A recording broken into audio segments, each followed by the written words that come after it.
the Bitcoin very strong again, very strong again. We must be careful that we don't produce a double top.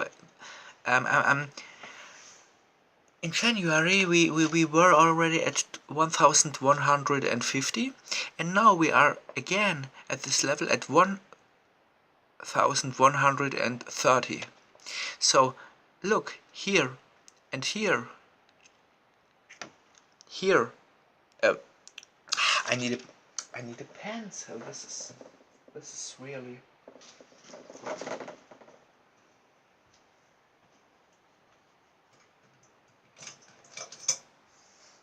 CSU? No, come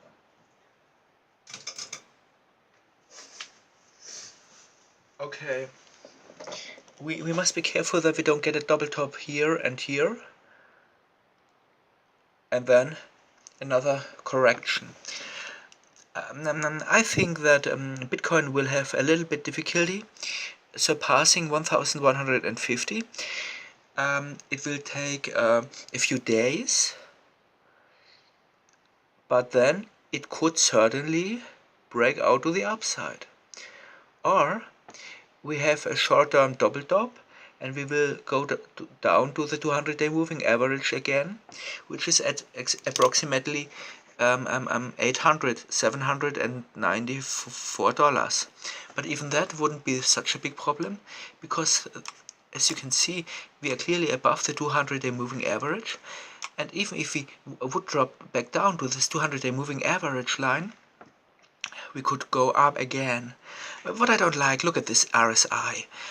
In January, RSI was very big and strong, and now RSI, we have a negative divergency.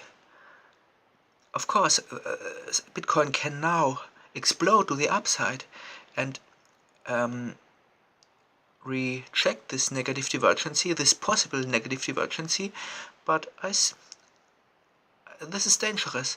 The RSI is not confirming that we are at the levels at January at the moment. Slow Dodge is again overbought, and MACD also negative divergency. We are way below the January high in the MACD.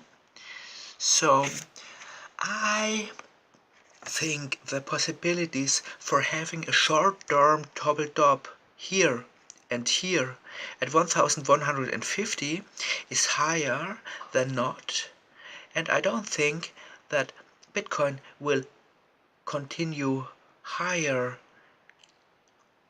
from here without at least a little pullback. The pullback could go to the bottom of the Bollinger Bands, which is at $962.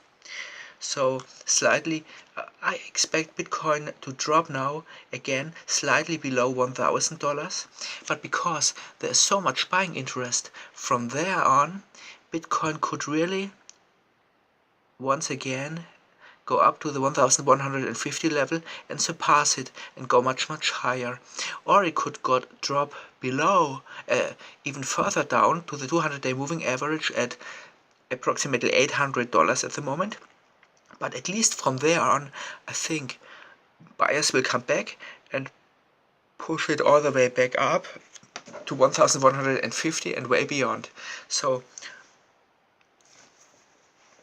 if you are long-term invested in this Bitcoin, put your stop loss below the 200-day moving average. Put your stop loss at $750, for example.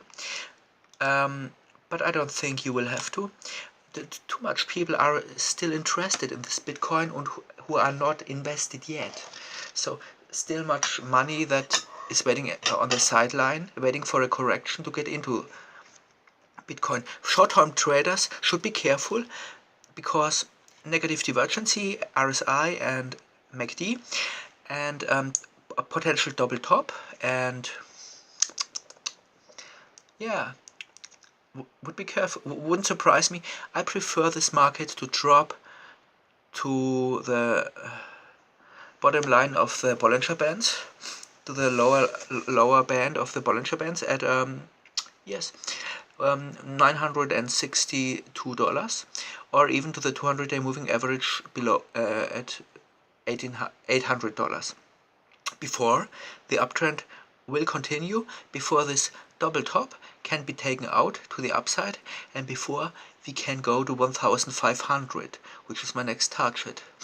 So in the next month, at least, I expect a consolidation now from here, correction. But afterwards I expect it to go beyond 1,150 to the next target 1,500. But yes, short-term traders don't get in now. If you are long, Bitcoin is very volatile.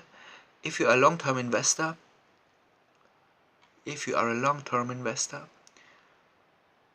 don't care about short-term movements. Put your stop loss a little bit below the 200-day moving average and enjoy the ride.